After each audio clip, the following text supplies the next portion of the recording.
It was hard to walk in a straight line. Sleep deprivation assailed Maren with grievances such as short temperature and decreased patience. But right now, she tried to focus on the least frustrating result of her many nights' lack of sleep. "What a beautiful day!" Mav beamed, practically skipping along the road. "Couldn't ask for a better one." A few small clouds speckled the sky, but none covered the sun that refused to work. Sure, its light spread over the rolling hills coated with wildflowers and the large path that weaved among them, but it failed its most important mission, keeping Maren warm. At least her blanket could cover the sun's slack. "Flames above! There are even bunnies and butterflies frolicking over there," Mav exclaimed. At the next hill's crest, there were in fact several rabbits sniffing flowers while dozens of multicolored butterflies fluttered around them. Now where was the fox that would inevitably ruin the moment? Mav dropped his gym bag, face beaming.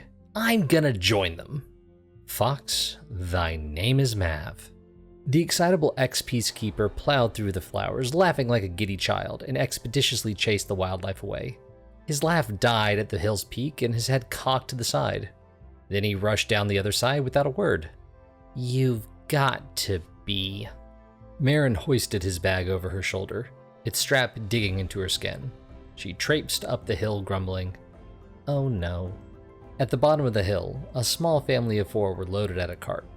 A woman and 2 little girls stood, but the man sat upon the cart near his supplies, his leg elevated with the pant leg pulled up. The man and the woman were talking with Mav.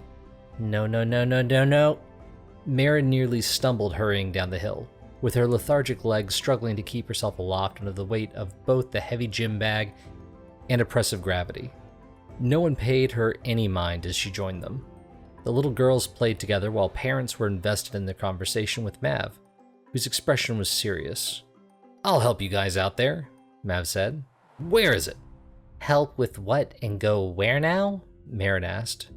The married couple flinched, then lowered their heads upon noticing her wave leaper tattoo. Maren wasn't sure what was more annoying, their reverent reaction or Mav's excited smile. "There you are," Mav said. "This family was traveling to a nearby mine to get some work.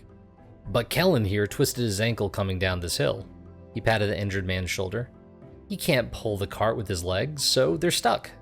"So you're offering to do it for them?" "Wow, you're good." Maren held in a frown. "Did you tell them that we're in a guild?"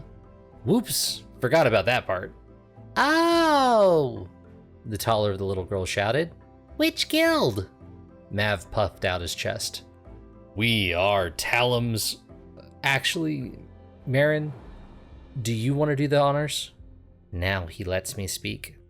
"It's new. We're Talum's first traveling guild."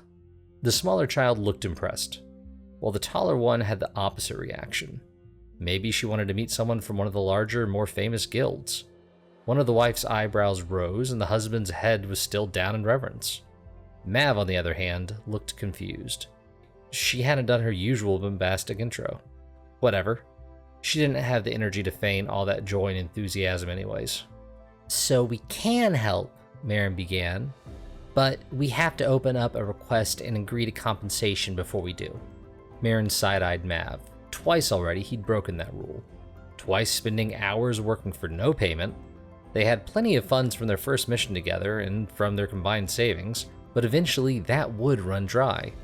"I beg you humbly, graceful wave leaper," the wife said, "but we have practically nothing." "That's why we're out here," Kellen said. "The mining jobs at Mount Urgle are the best things the 2 of us can do right now. All this here," he patted the luggage on the cart, "is the last of what we have." Maren bit her lip. For every bustling city like Linnock, there were dozens, if not hundreds, of small towns and hamlets in the area, and Talon proper. Some were prosperous enough, others scraped by with whatever means necessary. If this family couldn't even afford the train and bus ride to these mines, then they must truly be hurting. "Then don't worry about it." Mav grabbed the cart and positioned it on the road. "Mav?" Maren said as the husband yelped in surprise. "It's on the way, so it's not like it's a detour."